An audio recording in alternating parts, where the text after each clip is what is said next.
name's Simon Lewis, and I'm the founder and owner of Mackenzie's Meats. And we deliver grass-fed meat to your door in Sydney and Canberra. And I also run a program called How to Carnivore, which is all about the carnivore diet and teaching people how to master it. And I run that in partnership with Dr. Anthony Chaffee. So yeah, keeps me busy.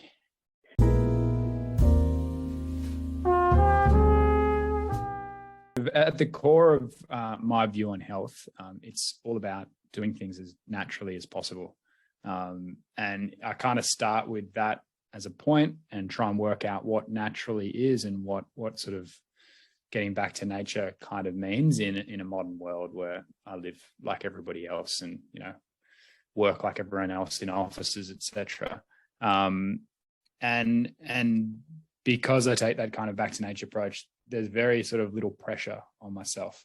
And my approach is really just try and eat nutritious food, try and get moving, try and get outside, try and get like barefoot, try and get in the ocean, try and get in the sun.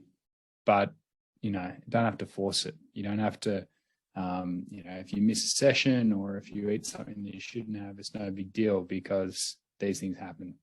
But when you want to reset and you want to feel good, get yourself back to nature and you'll 100% feel better. So yeah, don't put pressure on yourself and just find out what that means to get back to nature, because that then opens up a whole can of worms and a whole kind of area for you to dive into and explore.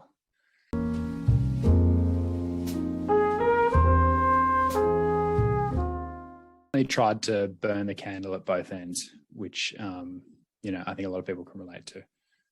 So, try to work as hard as I could. But when I was working, I was always working in offices. So when I worked in banking and then I worked in advertising, and I'd always been in office under sort of harsh artificial light. And because you're sitting down, as many people are in like this kind of stagnant air conditioned air, I try and cram in exercise before or after work. Again, I'm sure a lot of people can relate to this.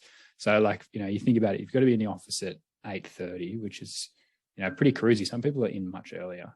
And then, you're not leaving till it's dark in winter, sort of 6 p.m. or who knows, you might get asked to stay back and you're staying back till 7, 8, 9. And then you're sort of like, oh, I should exercise because I want to be healthy.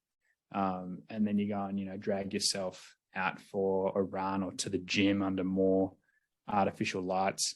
And same thing before work.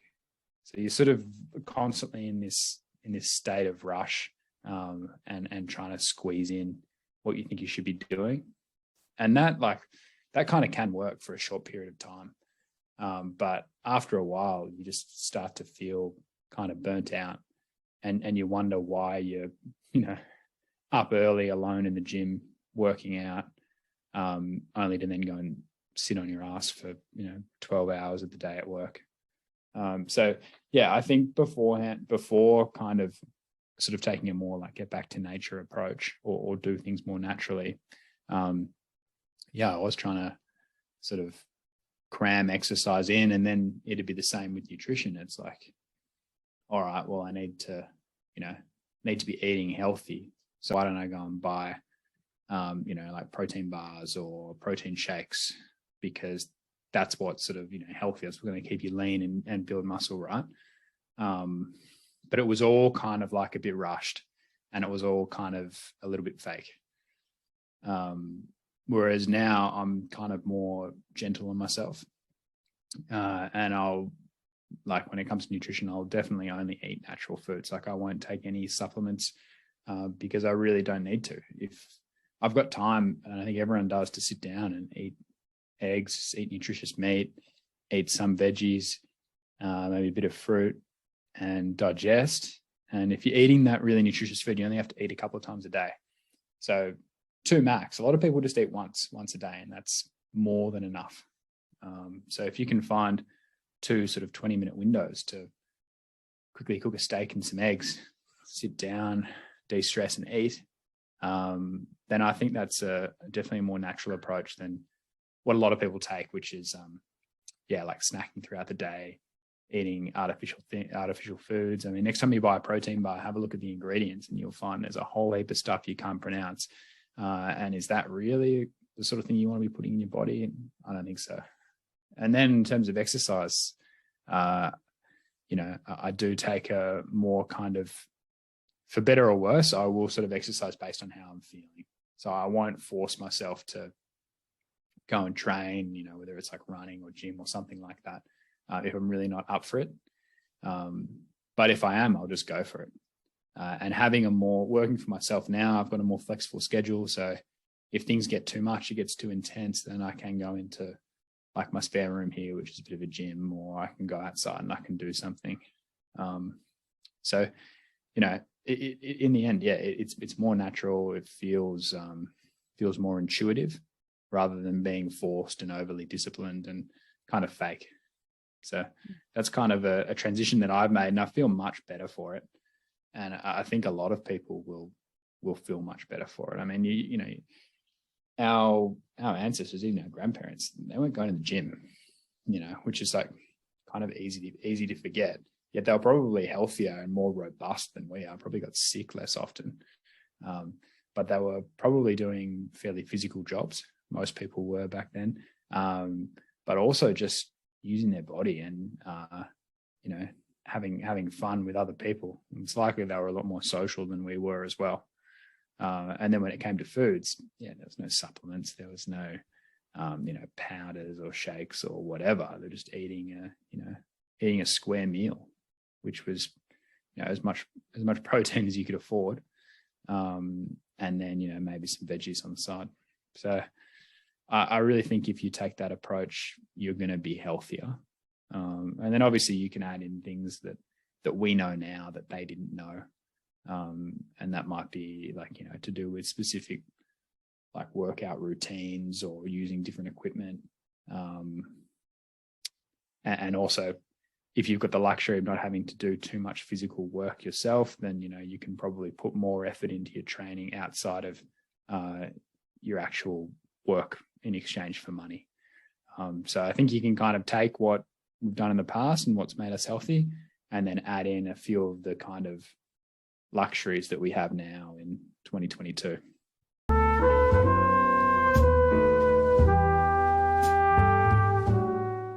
I was thinking about that when you sent over the question, and I was kind of sort of flipped it on myself, and I said, well, it doesn't really matter, because it only matters if there's something that you want to get done. And if there's something that you want that is a bit more outside of, say, the average and the mundane, because in sort of everyday life, you kind of can get away with, eating like crap, working too hard, not exercising properly. And the system might look after you. You might end up on a heap of drugs and medication as you get older, and you might have a pretty poor quality of life into your 60s, 70s, and 80s. But you can do that if you want. But I think, or in my experience anyway, when I've really wanted to get something done, whether it's like trying to grow a business like I'm trying to now, or if I'm trying to do something with sport, then you really do need to think about, okay, what can I do to give myself the best chance to achieve this? And I think a lot of people who will be listening to this will be feeling exactly like that. We've all had times where we haven't looked after our health as well as we would have liked to. That's okay. But you can always make a change. And if you really want to, achieve something and do something worthwhile, the best spot to start is with your health. Even if it's something as simple as you want to be more present or more active with your family, absolutely the best place to start is with your health. Because when you have proper nutrition and you have exercise and you're getting sunlight and you're moving your body, you are far more present, you're far more in touch with how you're feeling, you're more empathetic, you're more energetic, and you can concentrate more. You can really start to think about what you actually want from life, because as I said at the start, you don't have to do this. You can just go through the motions. It's no big deal. But if you really want more, absolutely your health is the best place to start. And, it'll flow through to your confidence, and everything in life will start to get a bit better if you want it to.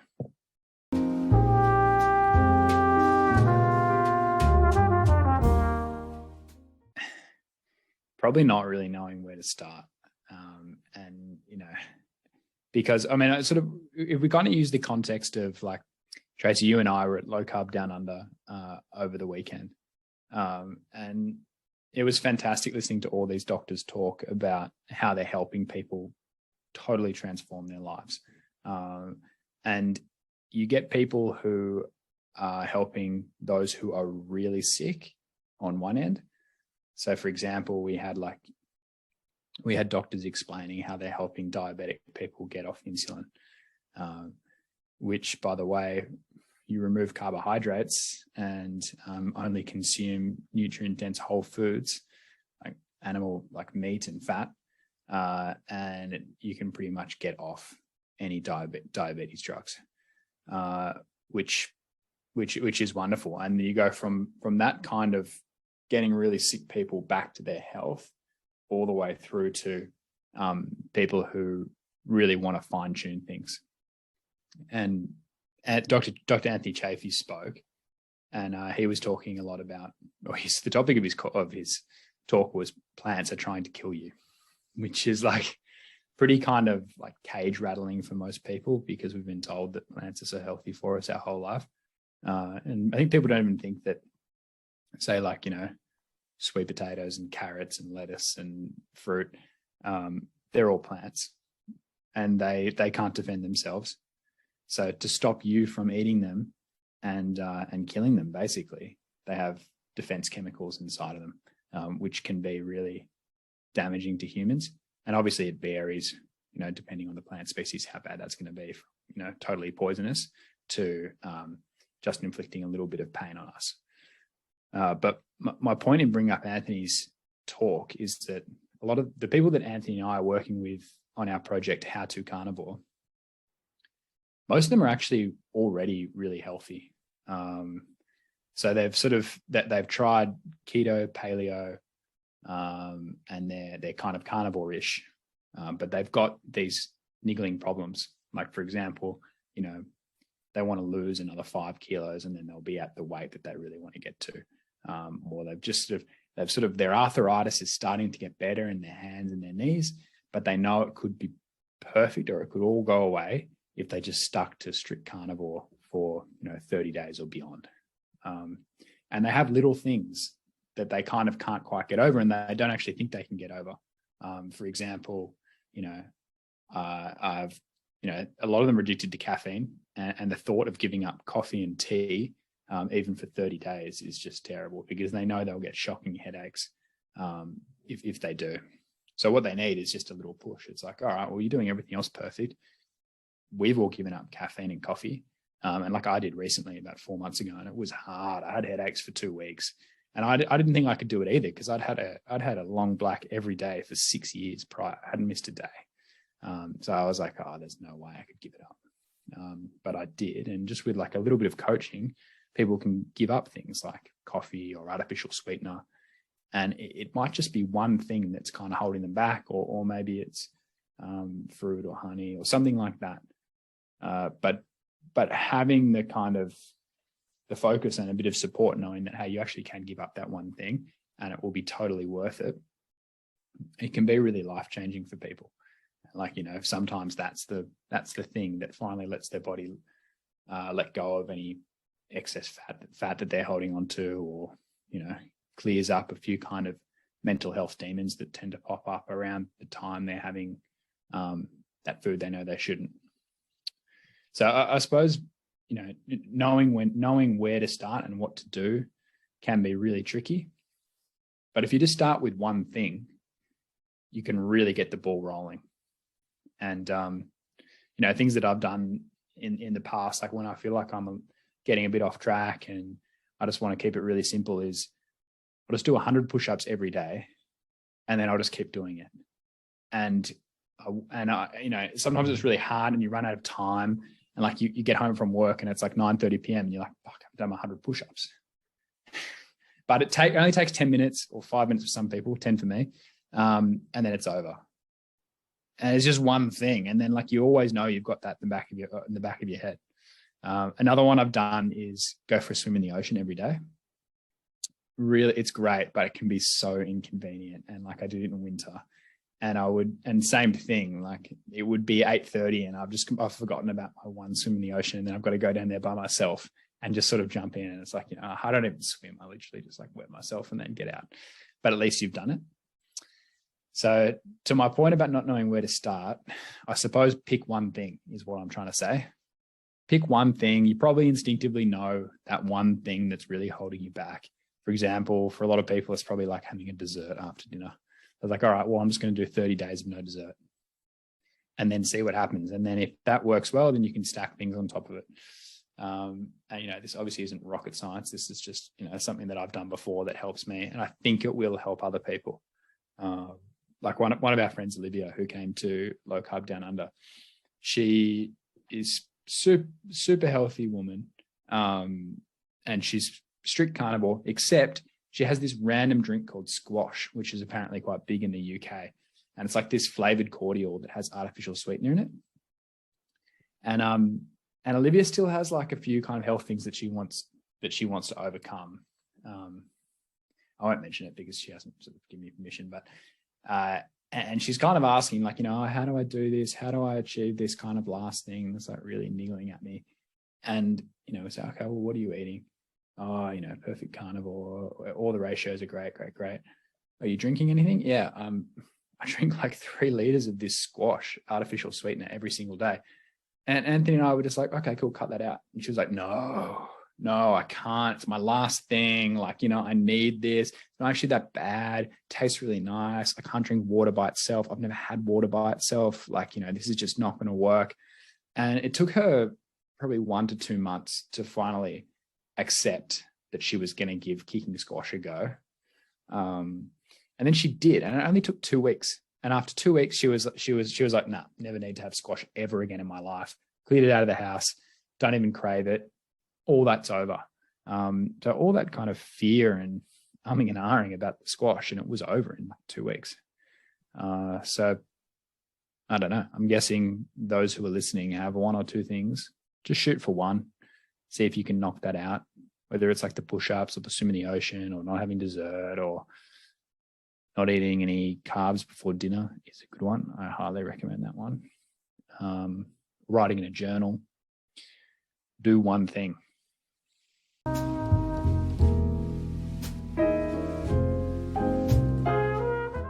Most people do it gradually. I'm going to say like 95% of people do it gradually. And I think that's probably the best way to do it as well, because you're kind of you're on this journey of discovery. Like really to go from a standard American or Australian diet to carnivore, like in a way it's a bit weird, because why would you go from eating how everybody else eats to suddenly just eating meat? Do you know, like even you as the person doing it, I think would think it is weird. Whereas if it's more like a sort of journey of self-discovery, and it's like, you might start off and say, I'm not going to eat anything from a packet for a month, which is really easy to do. But some people might be surprised how many things they buy that comes in a packet. So yeah, most people do transition, and and as you can probably imagine, Tracy, or have experienced, keto can be a real trap for people as well, because there are so many terrible products that say keto on them these days. And, it's very easy to start stuffing your face full of keto cookies, or keto ice cream, or whatever you can find that says keto on it, which that's not the point. The point is to eat a more natural diet.